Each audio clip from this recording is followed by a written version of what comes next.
This could be, well, will be essentially the biggest transfer ever in the British market, and it still hasn't happened yet. I mean, Alan, do you see this happening before the window shuts? I do. Unfortunately for Newcastle fans, firstly, they've signed a striker. I think that was one of the criteria. They're obviously trying to bring another one in.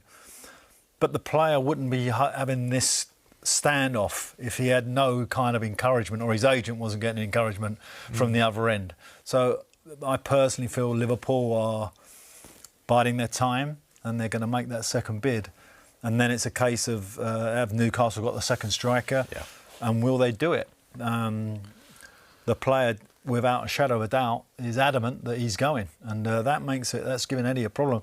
And Eddie's taken an interesting position because he's almost going to say, look, I'm going to try and keep my relationship with the player. It's nothing to do with me. The ownership is doing the deal.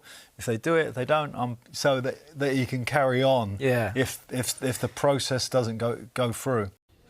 Can I just ask you about the statement that Isak made? Because you had a situation there where he is claiming that promises were reneged upon. Now, as an agent... That's absolutely ridiculous. OK. Promises were reneged upon. We're in a multi-billion-pound industry. Any promises have to be put in black and white in a contract. If it's not put in a contract, then it doesn't exist. And for any agent to not put discussions, whatever promises were made have got to be put in a contract. If it's not in a contract, you can't expect anyone to honour it.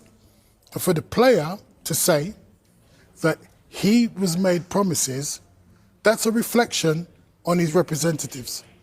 Because players just want to play football. And if they sit there with someone and say, oh, right, you know, the common saying is clubs will say, don't worry, just come and knock on our door, you know, when things are going on. That's just not good enough. He's a world-class asset. You can't blame Newcastle for giving him a 6-year contract. Well played, right? But then when it comes down to the divorce has to be negotiated at the same time as the marriage.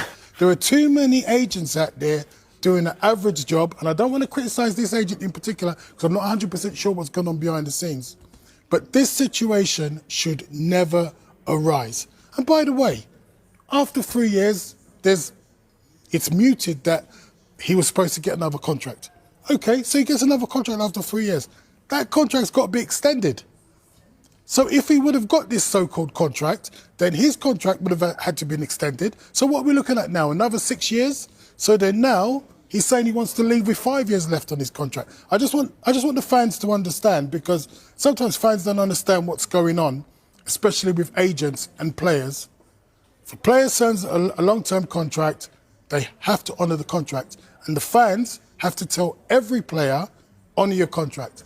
And don't have a go at the ones that do.